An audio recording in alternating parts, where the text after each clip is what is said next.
네, 안녕하십니까. 신영증권 리서치센터의 박수원입니다. 9월 자산 배분 전략 말씀드리도록 하겠습니다. 제목은 QT 가속화와 금융시장입니다. 네, 8월 금융시장은 중앙은행이 통화긴축을 선회할 수 있다라는 기대감이 상반월에 일시 확대되면서 조금 좋은 모습을 보였었습니다. 하지만 그 기대감이 일거에 좀 무너졌는데요. 파월의 잭슨 홀 연설이 예상과 달리 매파적이었다라는 평가가 굉장히 많았고요. 천연가스 가격 급등으로 유럽 에너지 위기가 다시 고조가 되다 보니까 위험자산 회피 심리가 재차 확산이 되는 분위기입니다. 중국의 경우에는 10월 공산당 당대회를 앞두고 제로 코로나 정책이 지속되면서 부동산 등 경기 전반의 부담까지 커지고 있습니다. 9월은 이 이외에도 넘어야 될 산이 하나가 더 등장을 하는데요. 바로 자산 긴축, QT 가속화입니다. 자산 긴축에 대해서 잠깐 설명을 드리겠는데요. 6월부터 미국 연준은 팬데믹 당시 사들였었던 채권을 재투자를 제한하는 방식으로 보유량을 줄여가고 있습니다.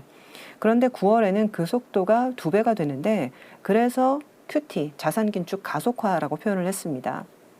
금리 인상과 달리 자산을 긴축을 하게 되면 시중에서 직접적으로 유동성을 흡수하는 역할을 하기 때문에 금융시장 충격도 좀 커질 수가 있기 때문에 경계가 필요하다 말씀을 드리고 있습니다. 2018년부터 19년에도 QT를 했었는데요. 당시에도 시중 유동성이 좀 부족해지고 초단기 시장의 조달금리가 급등을 하면서 헤지펀드 레버리지 포지션 언와인딩을 부추기는 분위기가 있었습니다. 이런 시기에는 달러화에 대한 노출을 통해서 자산의 변동성과 손실을 방어할 수가 있습니다. 최근 우리나라의 대중무역 수지가 4개월 연속 적자를 기록을 했는데요. 제로 코로나 정책으로 인한 수요 약화도 원인이긴 하겠지만 사드 사태, 미중 무역 분쟁으로 한국과의 교역이 지속 약화되고 있기 때문에 좀 더 구조적인 측면이 있습니다. 대중무역흑자는 굉장히 오랫동안 한국 외환 시장에서 꾸준한 달러 공급원으로 기능을 하면서 충격을 완충하는 쿠션 역할을 했었는데요. 이런 완충제가 점차 좀 사라지고 있는 상황이기 때문에 금융시장 환변동성 키우는 요인이 될 수 있기 때문에 예의주시하자 말씀을 드립니다. 한국의 올해 누적 무역 적자는 240억 달러를 넘기고 있는 상태입니다. 이러한 판단 아래 9월 자산 배분 전략에서는 주식 자산에 대한 투자 의견을 한 단계 하향을 했습니다. 선진국 주식 그리고 한국 주식에 대한 비중도 같이 한 단계 내렸는데요. 저점 대비 현재 10에서 20% 자율 반등이 시현이 됐기 때문에 다시 중립적 관점으로 선회한다라고 보면 되십니다. 2분기 어닝 시즌은 예상보다 견조하긴 했는데요. 미국, 유럽, 한국 모두 2023년 기업이익 전망치가 하향 조정되고 있기 때문에 12개월 포워드 EPS가 하락세로 다시 돌아서고 있습니다. 위험자산은 유동성 환경 변화 민감도가 굉장히 크기 때문에 9월 QT 가속화로 인한 변동성 확대를 경계할 필요가 있다라고 말씀을 드립니다. 채권의 경우에는 금통위 그리고 잭슨 홀 전후 금리가 크게 반등하긴 했지만 투자 의견 자체는 기존과 크게 다르지는 않습니다. 저희는 경기도나 의료가 점증하고 있기 때문에 오히려 고금리 채권에 대한 일드 피킹, 만기 보유 전략은 유지할 수 있다, 유지가 바람직하다라고 말씀을 드립니다. 그래서 은행권 신종 자본증권, 한전체, 표면금리가 낮은 단기 우량 등급 유통물 등을 저희는 좀 말씀을 드리고 있습니다.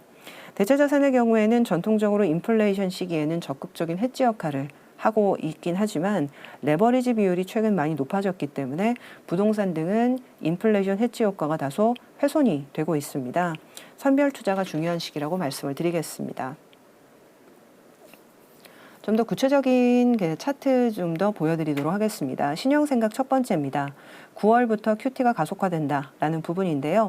오른쪽 위 차트 보시게 되면 미국 연준의 총 자산과 양적 긴축에 대한 예상 경로가 나와 있습니다. 보시게 되면 현재 연준은 매월 475억 달러를 감축을 하고 있는데 9월부터 매월 950억 달러로 2배가 되면 자산이 감소하는 속도가 굉장히 빨라질 수 있다라는 것이 오른쪽 위에서 보이십니다. 만약에 2019년 사례처럼 지금 영래포가 증가하면서 자금이 다시 연준 내로 환류를 할 경우에는 단기자금 시장 조달금리 상승하면서 금융시장 변동성도 커질 수 있어서 이 부분 관찰하셨으면 좋겠습니다. 신용생각 두 번째입니다.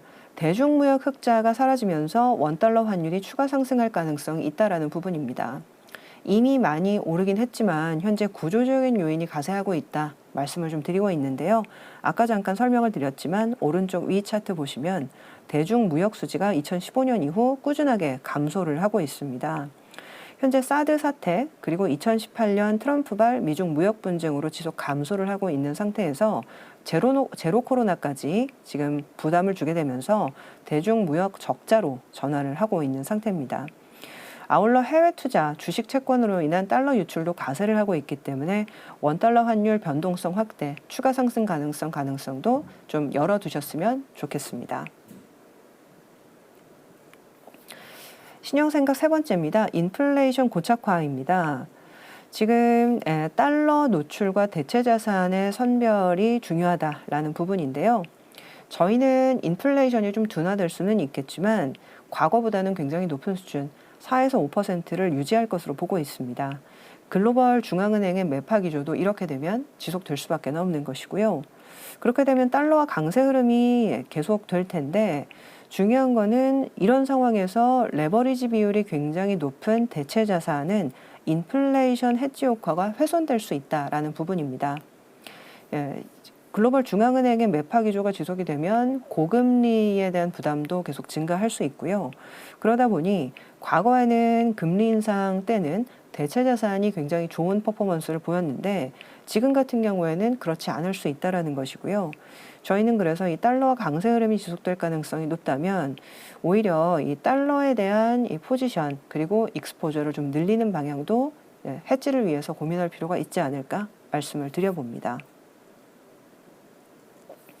마지막으로 자산 배분 의견표입니다. 9월 애널리스트 의견과 전망인데요. 아까 초반에 말씀을 드렸던 것처럼 주식에 대한 의견이 한 단계씩 전월보다 내려갔습니다. 일단 미국의 연방준비제도 이사회가 QT를 가속화할 수 있다라는 부분들을 가장 좀 중점적으로 보고 있고요. 그리고 한국 그리고 미국도 12개월 포워드 EPS, 기업이익이 하향 조정되고 있다는 부분들을 좀 더 중점적으로 봤습니다. 그래서 주식에 대한 의견은 다시 한 단계 내렸다 보시면 되고요. 채권에 대한 의견 크게 변함없고 대체 자산은 여전히 중립 의견 고수를 하도록 하겠습니다. 네, 9월 자산 배분 전략 여기서 마치겠고요. 다음 달에 또 찾아뵙도록 하겠습니다. 감사합니다.